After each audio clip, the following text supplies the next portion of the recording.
நீங்க எந்த ஊர்ல இருந்து வரீங்கன்னு கேட்டாங்க. திருவாரூர். மார்க் எவ்வளவு கேட்டாங்க. 495 கலக்குறீங்களேன்னாங்க. Thanks uncle. அதுக்கப்புறம் நான் ஒரு பேப்பர் கொடுத்தேன். அது என்னன்னா என் ஃப்ரெண்ட்ஸ் எல்லாரோட சார்பாகவும் all the best for 2026 N friends எல்லாரும் சைன் பண்ணி கொடுத்தாங்க.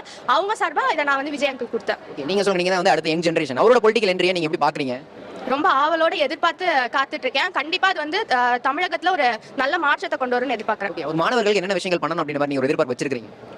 இதே மாதிரி தொடர்ந்து நல்லா படிக்கிற மாணவர்கள் மட்டும் இல்லாம எல்லா மாணவர்களுக்கும் எந்தெந்த விதத்திலயுமே எவ்வளவு சப்போர்ட் பண்ண முடியுமோ அவ்வளவு சப்போர்ட் பண்ணணும்னு ஆசைப்படுறேன். படிச்சோம்னா நம்ம யாரையும் தேடி எந்த ரெக்கமெண்டேஷன் வச்சு நான் விஜய் சார் வந்து பார்க்கல. அவங்களா என்னை இன்வைட் பண்ணி நான் வந்து பார்த்திருக்கேன். இது எவ்வளவு பெரிய சந்தோஷம். ஒரு சாதாரண மக்களால நம்ம போய் ஒரு தலைவரையோ இல்ல சினிமா ஆக்டர்ஸையோ பார்க்க முடியுமா?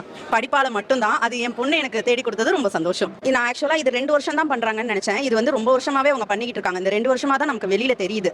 இதே மாதிரி அவங்க கண்டினியூ பண்ணணும். அதே மாதிரி எல்லாருக்கும் நல்லா படிக்கிற பிள்ளைங்க எல்லாமே மற்ற பிள்ளைங்களுக்கும் அதுங்க வேற வேற ஃபீல்ட்ல ஷைன் ஆகுங்க. அதையும் அவங்க என்கரேஜ் பண்ணாங்கன்னா இன்னும் சூப்பரா இருக்கும்.